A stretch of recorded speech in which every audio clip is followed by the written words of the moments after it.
Welcome to Tech for Good with Bethnal Green Ventures. I'm Paul Miller, and today I'm delighted to be joined by Tessa Clarke, co-founder and CEO of Olio.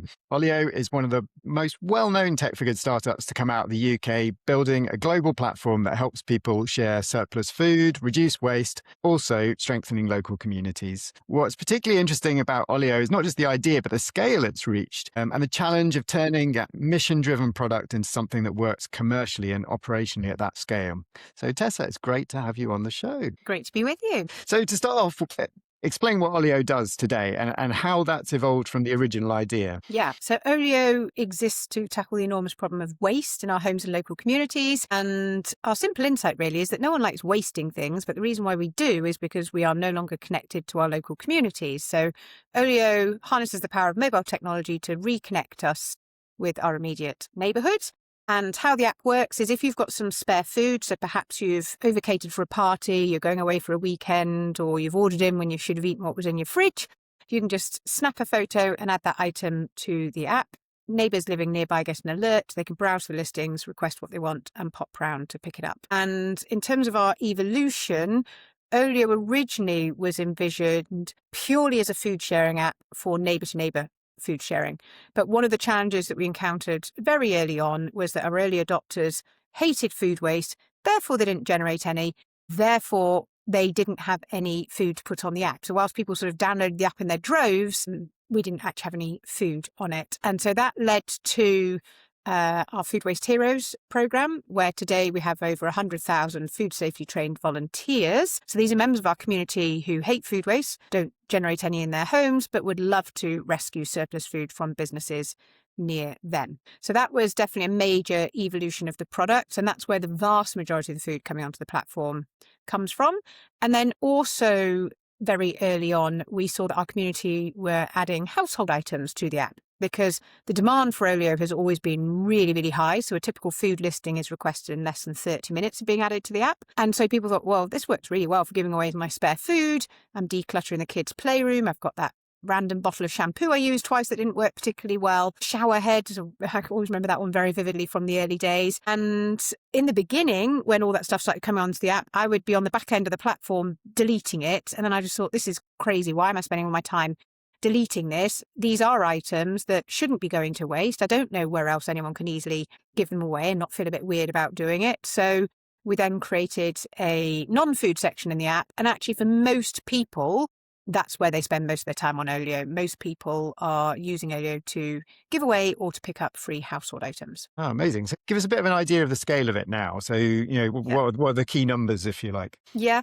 So to date, we've had just over 9 million people join the Olio community, 5 million of whom are in the UK. And each month we have over 1 million listings added to the app. That's about 5 or 6 million individual items. And we have within the UK roughly £5 million worth of food given away for free via the platform each month, and between £1 and £2 million worth of household items. You have gone beyond the UK as well. So how's that working? So what other countries are into Olio? So we've had items not just added to the app, but successfully shared in over 60 countries so far. And that has happened very organically, although we've sort of lent into that. So we have something called our Ambassadors Programme. We have over 50,000 people around the world who are passionate about our mission. They want to be able to use Olio, but they recognise that in order to do so, they've got to get their local community onto the app as well. And so we give people posters and letters and flyers that they can download. We give them digital material that they can spread the word amongst their digital networks. And so that is how Olio has very much kind of grown internationally to date. Roughly 85% of the volume of transactions that's happening on the app are taking place in the UK, and it's about 15% outside of the UK. We as a team have been very, very focused on the core UK business, but now we're actually actively having conversations underway with a number of large grocery retailers in different markets, and are looking to really double down on Olio's international expansion. Some of our most active markets are not necessarily the ones that you would expect, actually. So Singapore, for example, is somewhere where we have just over 200,000 people who are part of the Olio community. Olio is extremely active there. Then also we've got a number of Latin American countries, so Colombia, Mexico, Chile, Argentina, And then I saw a lovely LinkedIn post the other day, actually, someone in, I think it was Amsterdam, was raving about using Olio to declutter her home. So, yeah, we're happening in lots of pockets of communities all over the world. And I mean, getting to that sort of scale, the millions of people, millions of items going through the platform. I mean, not all tech for good startups get to that stage. What do you think? What do you put that success down to? Going from those early users up to that scale of millions. What were the key moments along that journey? Well, I'd love to say that there have been some silver bullets along the way, but I think that's probably one of our major learnings is there is no such thing as a silver bullet. And for your own emotional, mental sanity, you should stop looking for silver bullets. We certainly spent far too many hours in the early years thinking that sort of the next product launch or the next marketing campaign or the next partnership was going to be this sort of silver bullet. And actually, that hasn't really happened to us. We've been very much a steady, distant growth type stories, not necessarily particularly glamorous. I do think perhaps the biggest unlock for us was when we started our partnership with Tesco. And so prior to that, we started off, and I think this is a really important learning, which is sort of start small and work your way up to the big fish. So we started off with the Food Waste Heroes program, where I said we've got those volunteers who collect surplus food from their nearby stores and give it away for free to their local community via the app. Started off with a couple of corner stores in North London. Then we expanded to Planet Organic, who I think at the time had 7 stores. Then I can remember sort of capturing Pret-a-Manger with 100 stores. So that was really exciting. It was really when we rolled out with Tesco across their 2,700 stores. That really was a massive moment of expansion for us. And again, one of the learnings there was it took us 3.5 years to close that Tesco deal from sort of initial conversation to actual rollout. And in our experience, those very, very long sales cycles have been entirely typical. We had perhaps naively hoped that once we signed up Tesco, everyone else would fall in line and join Olio as well. But actually, we've had another very large retailer. It took us 6 years to get them signed up. We've got one we're talking to right now who we've been speaking to kind of on and off over 8 years. So the sales cycles can be extremely long and painful. Just sort of persistence and resilience have definitely been crucial factors along that journey. And then the other surprising thing is, we learned this through Tesco, when you spend sort of 3.5 years building up towards something, you then perhaps incorrectly assume that kind of the rollout is something that will be equally long and painful, but it was the absolute opposite. We experienced a massive whiplash effect where they suddenly were like, right, we want you to be rolled out within 3 months across almost 3,000 stores. So once you get the go ahead, it really is sort of full steam ahead. It's really interesting business from that perspective, in that you've got these two different groups that you're working with. You've got big businesses on one hand and then the individuals. Yes. From a sort of strategy and how you spend your time and how you do your messaging perspective, is it hard to keep those two things in mind at the same time, or do you have a way of keeping them separated, as it were? It is hard, but essential. And we definitely, I guess, if you, those circus riders who canter around the circus with one leg on each pony, we are very much like that. We sort of straddle the large corporate clients and then equally our very, very passionate grassroots community and in particular our volunteers. One of the major learnings around managing the relationship with the community is not underestimate how committed and how passionate and how personally involved they feel with Olio and our mission. And so they hold us to incredibly high standards, because when they are out spreading the word about Olio on our behalf and their local communities, they feel like this is their personal identity on the line. And so anytime we don't live up to their high standards, we're almost kind of knocking their personal identity, and they take that very, very seriously. One of the most important lessons is to make sure that you are really proactive with your communications, that you over communicate, and you don't anchor your communications just in the what, because lots of businesses tend to say, I want to communicate this, and it's the what. We are launching X, we are doing Y. But what we've learned is that our community really wants to understand the why, the reasoning, the rationale behind what you're doing. And anytime we've failed to go into the detail of the why, that's when we've really tripped up, and sometimes we've had a really strong community backlash. So I'm a farmer's daughter, which means that I grew up working incredibly hard on our family farm, growing and producing food. As a result, food waste was totally criminal through my childhood. And that meant that I was not prepared to throw perfectly good food in the bin when the removal men asked me to do so just over 10 years ago. And I went out onto the streets to try and find someone to give my food to, failed miserably and thought, why isn't there an app for this? Because I've been working in the digital space for a decade. And that mission of sort of solving the problem of food waste at scale was the initial spark, I guess, that created Olio and is still alive and well in us today. And that has been a really important part of our success. It's what attracts not just our community to Olio, but really high caliber employees as well. I think the most challenging part of the relationship with our community has not been around the mission, but when the community really cares about their own personal experience and they want that to be as good as possible, and we're trading that off versus scale and impact at scale. And so our community might get quite frustrated with us. Why have you not fixed this problem? Why have you not solved this bug for me? Why do I have to do this many taps here when I don't want to have to? Whilst we're busy rolling out new features or rolling out new marketing campaigns. And so that is the tension that we most frequently encounter.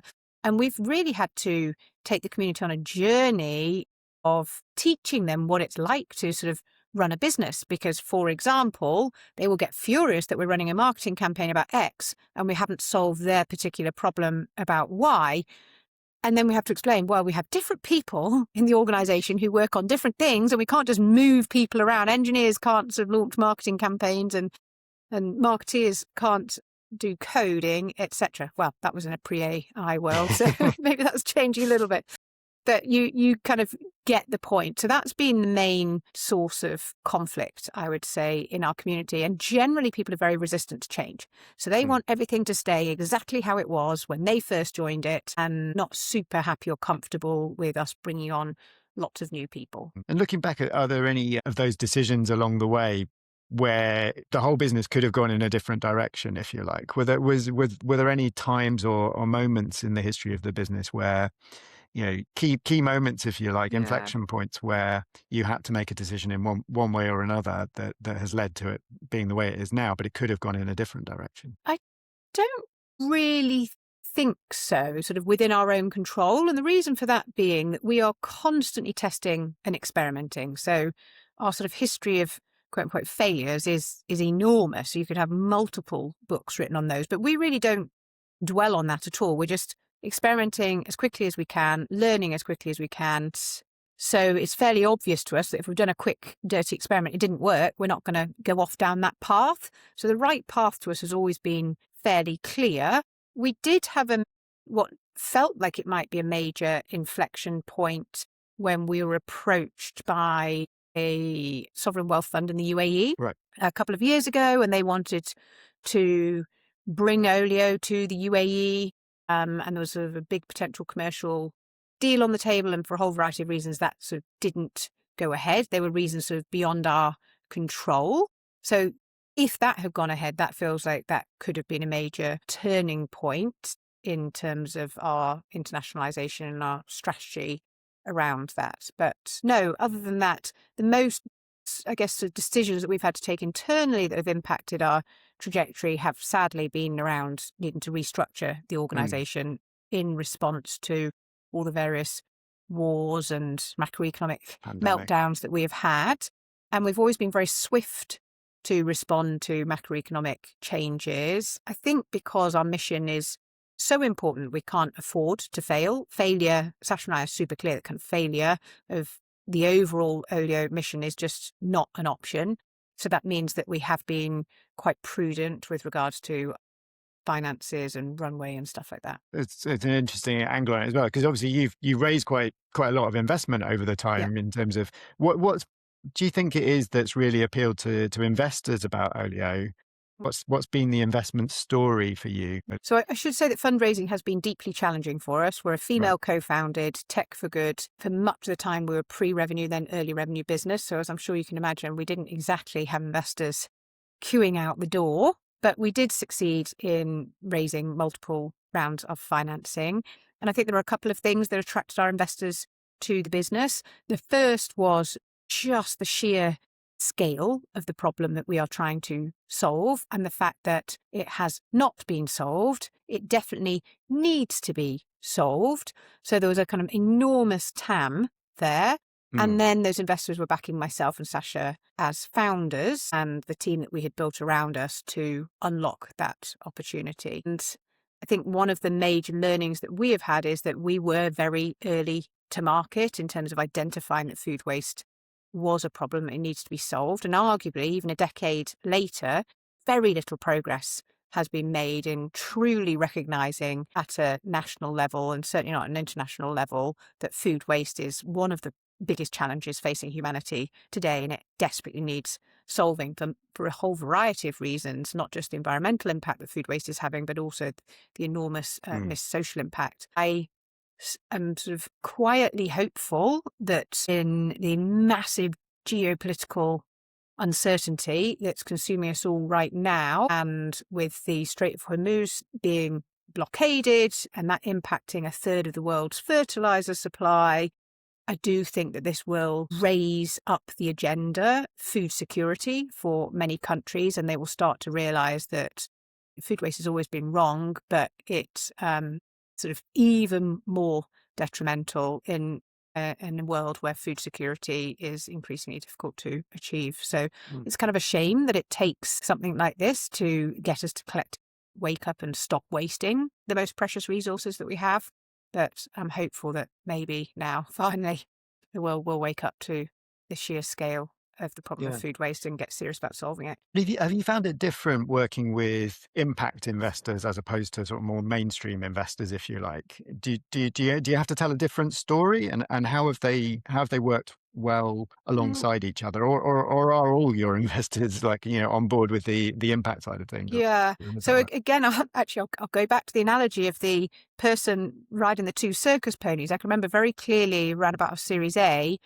Prior to the Series A, we had got a couple of sort of traditional institutional investors and we had got a bunch of impact investors. And I can remember thinking, oh gosh, do I need to sort of get off of these two ponies and double down on just one of them? And the course that we decided to chart was actually, no, keep a foot on both ponies. Served us incredibly well.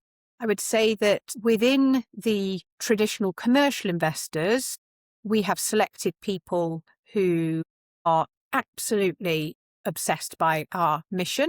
And within the impact investors, we've got very commercial impact investors. So these are, what I've learned is that there are different types of impact investors. So there's some people who invest for impact and they expect lower returns. There are some people who invest for impact and they want market returns. And there are some people who invest for impact and believe that they're going to get outsized returns because ultimately sort of that's where the whole world is going to. I agree with that latter thesis, and they're the types of impact investors that we have got. So we spend our time in the boardroom and in the conversations I have with our investors just focused on the core sort of commercials and operations of the business, because the impact is just so patently obvious, and it just spins off of scale. So commercial and impact are in total lockstep for us due to the nature of our business model. The more listings we get on the app, the more food and household items we're saving, so the more impact we're having, and we get paid by businesses to take away their surplus, which is what generates all those extra listings. So we're broadly very aligned there. That's great. And other things you've learned about the way you measure and talk about your impact over time, Yeah. I guess as you've scaled. Yeah. Because I think it's a fantastic example of the business, because you're always on the numbers. The numbers are always out there in terms of how much food waste has been avoided and all those kinds of things. But what have you learned over time about how to measure and talk about your impact? So what we've learned around the measurement piece is to be really stage appropriate. So in the very early days, we did not measure our sort of impact as such. I had no idea how much carbon we were avoiding from going to waste, how much water we were saving, etc., because it was just so obvious that through saving food, we were having a positive environmental impact. And when you're a tiny team, you can't afford to allocate resources to try and do that not entirely straightforward impact measurement. But as we have scaled the organisation, we've invested more and more time in making our impact measurement more and more. So we've definitely been on a journey. Our impact measurement even now is not perfect. It's far from it. It could be a lot more granular than it is. But right now, I feel that it's entirely stage appropriate. It's not at all misleading. And that's a great place for us to be. So I think even though you're an impact business, you need to be really careful not to allocate disproportionate resources trying to calculate your impact, because you could calculate your impact perfectly, but if you're not growing and scaling, you'll be dead, and therefore there won't be much impact. In terms of how we communicate about our impact, when Sasha and I co-founded Olio, as founders, we were really driven by the environmental impact, the environmental travesty that is food waste. And so we communicated through a climate lens. What we have learned the hard way is that actually people resonate much better when you lead with the human impact rather than the environmental impact. So in our case, what that means is talking about the number of families that we have fed. It's about sharing back user testimonials. And that applies not just for encouraging individuals in their home to take the 10 seconds that it requires to add a listing to the app, but also in converting corporate clients. At the end of the day, people who work at a business are human beings too. And they have been much more motivated with the messaging of make sure your surplus food is feeding families, in brackets, especially during a cost of living crisis. And then the environmental impact is absolutely, of course, we'll report on that. That's helpful for their ESG reporting, but it's much more the icing on the cake rather than the cake itself. Fantastic. Yeah. And so let's talk a little bit about the team and the culture of the company that you've built. Yeah. So I hadn't realized until you told me just before we started that you're an entirely virtual team, as in Yes. you don't have, there is no Olio office as far as I understand it. Tell us a little bit about how the culture that you've built around. So actually the remote first approach has been really pivotal in terms of building the culture that we've got today. And it came out of necessity, and we started it 5 years before COVID even hit. And for those first 5 years, it was our sort of dirty little secret because no one believed, Sasha and I, that we could possibly build a business that was entirely virtual. And that came about because we both had young children. We lived in different locations than one another. So we didn't have the time nor the money or the inclination to commute to an office that we couldn't afford and didn't want to be in. So it was fairly obvious and we knew that the tools were more than fit for purpose. So when we was just the two of us, we were sort of remote first. Then when it came to making our first hires, we didn't see any reason why we couldn't recruit from outside of London, essentially. And we also knew that certainly sort of back then, our first couple of hires were developers. And developers outside of London were 30% cheaper than developers in London, and were just as good, if not better. So for us, it was a fairly obvious choice to sort of keep on building the organisation as a remote first business. A couple of things that we've done to ensure that we've got a really strong culture, and we have an exceptionally strong culture. And I know me saying that as the co-founder might seem a little partisan, but we do measure it twice a year through our employee satisfaction survey, and all of our scores are kind of 8.5 plus. So very, very low staff turnover as well. I think some of the key ingredients for that have been, first of all, everybody is recruited to join Olio, not just if they're mission aligned, they have to be mission obsessed. And that is a much higher bar. And we've never dropped that. And that's really important. So everyone just has that same degree of energy, and we're all kind of rowing with the same pace and intensity in the same direction. Then the second thing we do is we make sure that we recruit people who really do exemplify our company values. And we've just got 4 of them. So they are inclusive, resourceful, caring, and ambitious. And every person who joins the company in their final presentation actually has to present to each of those values, and they can pick examples from either their professional life or their personal life that show how they live up to those values. And even though we don't have those values on mouse mats or posts on the wall or mugs, they are really, really ingrained in the company. So we do all of our 360 performance feedback on the basis of those values. We get everyone to assess ourselves as an organisation, how well we're living those values. We use them when we're taking operational decisions, and they really do shape how we kind of show up on a day-to-day basis. Amazing. So just finally, really, I wanted to talk about some advice you might have for Tech for Good founders who are just starting out on the journey. You know, thinking back over all the things that you've learned, are there things that you would have done differently, or pieces of advice that you've learned the hard way that you would like to pass on to the next group of Tech for Good founders? Well, I'll start with the sort of really uplifting, optimistic bit, which is personally, I found it absolutely game changing, waking up every single day, doing work with purpose, knowing that what you're doing is making a difference, knowing that you are trying to be part of the solution, not the problem. And that is just phenomenal for your own mental health and well-being. It's totally, totally game changing. So I really recommend everyone to stick to it if you are thinking about or doing work with purpose. Other sort of, I guess, words of advice would be to actually very early on, I read the book called The Lean Startup by Eric Ries, and I really recommend every founder read that book because the ability to sort of test, measure and learn as quickly as possible, I think is absolutely crucial for success.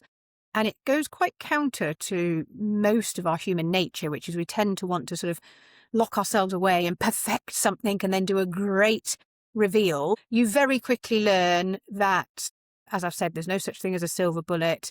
The great reveal is not a big deal because no one is sat there waiting for what your little startup is going to reveal at all. And so you just need to crack on and be experimenting as quickly as possible. The other thing I would say is you do go through these periods of just the dark, long, where it just feels like nothing is going your way, nothing is going right. And having been through more of those than I can count now, kind of 10 years in, one thing I've learned is that there is always something good around the corner. Generally, you've just got to hang in there for a couple of weeks and sort of calm as real. It's a thing. It means that there's something good for you just around the corner, but really important. You don't just sit there sort of waiting for good stuff to happen. Of course, you need to keep testing and experimenting. You need to be humble. You need to learn. But if you do all of those things and stay really obsessed on your mission, not your solution. Again, I think that's a mistake a lot of people make. They fall in love with their solution. You need to be completely agnostic about your solution, but really, really religious about your mission. And if you do that, then you will iterate your way to the right solution to fulfill your mission. Amazing. Well, Tessa, thank you so much for joining us today. It's been great to hear more about Olio and what you've built. So yeah, if you're listening and have suggestions for guests or topics, do get in touch. And if you're building a tech for good startup and looking for early stage investment, you can learn more about BGV at bethnalgreenventures.com. That's it for today. Thanks for listening.